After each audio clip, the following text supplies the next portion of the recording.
এখানে যারা উপস্থিত হয়েছেন সবাইকে শুভেচ্ছা এবং নমস্কার। আমি এই রাস্তা দিয়ে যাচ্ছিলাম, রাস্তা দিয়ে যাওয়ার পাশে আমি আমার প্রিয় বাংলাদেশের নামটা শুনতে পেয়েছি। মনে হয়েছে যে এখানে আমার নাম নেওয়া হচ্ছে, আমার দেশের নাম নেওয়া হচ্ছে। আমি শুনতে চাই কি বলা হচ্ছে। কিছুদিন আগে আমি আন্তর্জাতিক অপরাধ আদালতে একটি অভিযোগ দায়ের করি, আপনারা হয়তো শুনে থাকবেন। সেটি আমাদের সিলেটের যিনি মাননীয় মেয়র রয়েছেন আনোয়ারুজ্জামান চৌধুরী, তিনি এই অভিযোগের একজন বাদী ছিলেন, আমি তার আইনজীবী ছিলাম। আমার নাম নিঝুম মজুমদার। এই বাংলাদেশকে যিনি স্বাধীনতা এনে দিয়েছেন সেই বঙ্গবন্ধু শেখ মুজিব তার ভাস্কর্য ভেঙেছে, তার বাড়ি ভেঙেছে, তার ভাস্কর্যের উপরে উঠে তারা যে অশ্রদ্ধা করেছে আপনারা সবাই তা দেখেছেন।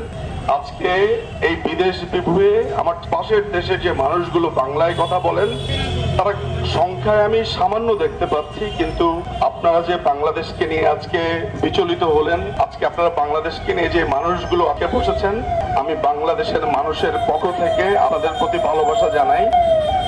আমার নামে 12টি মামলা দেওয়া হয়েছে, গণহত্যার মামলা দেওয়া হয়েছে, অথচ পুরো জুলাই এবং জুন এবং অগস্ট জুড়ে আমি ছিলাম চেন্নাইতে আমার মার ক্যান্সারের চিকিৎসার জন্য, কিন্তু বাংলাদেশের সরকার আমার বিরুদ্ধে হত্যা মামলা দিয়েছে, গণহত্যার মামলা দিয়েছে।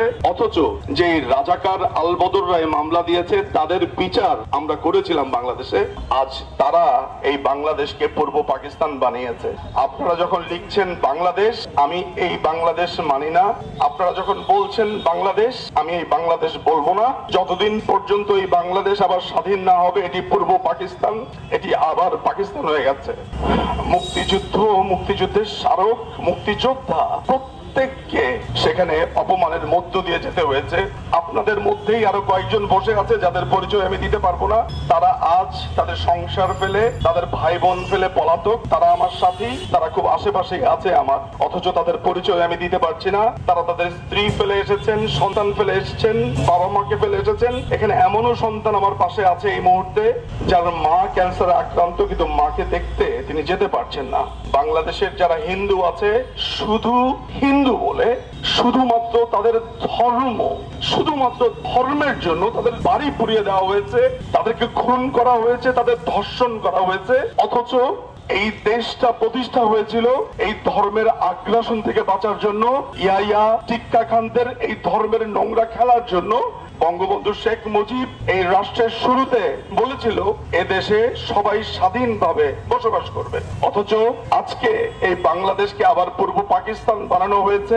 বাংলাদেশের শুরু থেকে ভারত বিদ্বেষ, ভারতকে ঘৃণা করতে একটি দল শিখিয়েছে।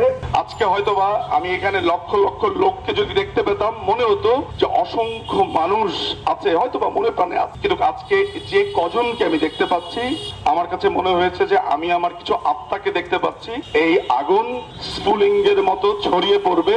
আজকে আমার ভাই বোনদেরকে যারা আপনার দেশে স্থান দিলেন, থাকতে দিলেন, আপনাদের কাছে অসীম কৃতজ্ঞতা আমার। এবং আপনারা যারা আমার দেশকে নিয়ে আজকে আলোচনা করলেন, আমি আপনাদের প্রতি অনেক কৃতজ্ঞ। আমার ভালোবাসা রইল। আপনারা এই যে প্রতিবাদ, এই প্রতিবাদ ছড়িয়ে যাক। নিশ্চয়ই আমরা আবার জয়ী হব। এই পূর্ব পাকিস্তান থেকে এটি আবার বাংলাদেশে পরিণত হবে। জয় বাংলা, জয় বঙ্গবন্ধু। বাংলাদেশ চিরজীবী হোক।